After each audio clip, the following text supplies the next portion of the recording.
மனம் கழிய நின்ற மறையோனே கரந்தவாள் கண்ணனோடு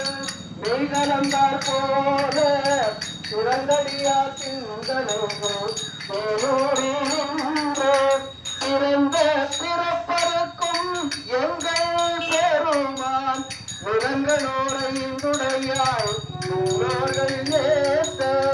மறந்தாய் எம்பெருமான் வல்வினையேன் தன்னை மறைந்திட மூடிய மாய